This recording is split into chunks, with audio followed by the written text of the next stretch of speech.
算平顺，不明白上帝怎么会让我遇到这样的事情。但是我相信，上帝如果要关一扇门，必为我开另外一扇窗。所以我祷告，用期待的心为上帝要赐下更适合我的居所而感谢上帝。就这样，我决定要买房子。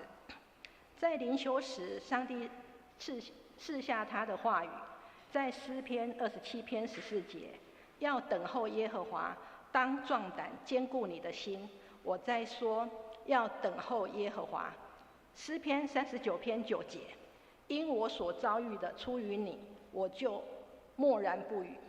上帝的话语让我安静下来，也提醒了我不要专注在所发生的事情上，以至于焦虑分心，满脑子想用什么方式做、何时做等等，让我的思绪混乱，无法专注于上帝。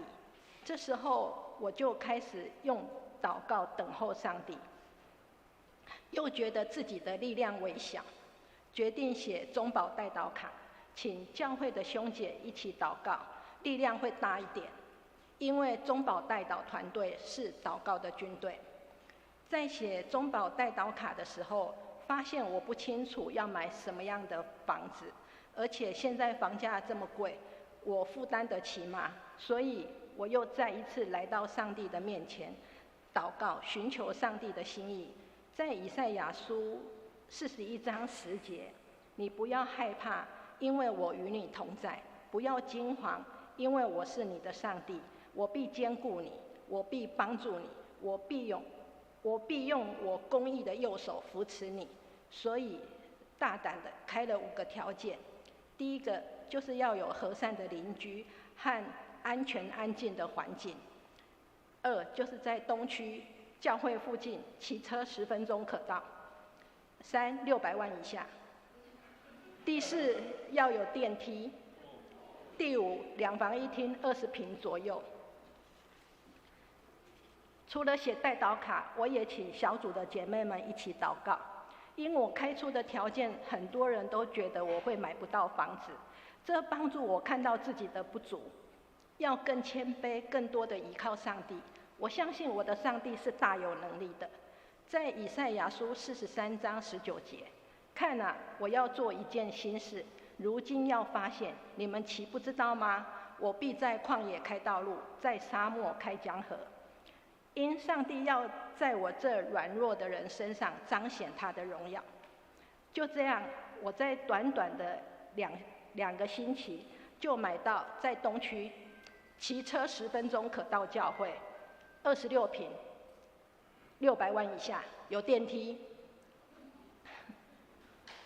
然后楼上楼下都是基督徒邻居的房子。哈利路亚！上帝应允我的祷告，且超过所求所想。感谢上帝，也谢谢中保代祷团队的弟兄姐妹。今天我在这里见证，上帝是又真又活的上帝，是垂听祷告的上帝。我也要邀请弟兄姐妹，如果想在祷告上更多的经历上帝的恩典，欢迎来参加中保代祷团队。或者如果有什么困难难担当的事，也可以写中保代祷卡，我们中保代祷团队的兄姐会衷心的为你们祷告。那代祷卡有3种颜色，这个黄色是一般代祷卡，红色是应允卡，蓝色是事工卡。期待在中保代祷相见，愿上帝祝福我们大家，谢谢。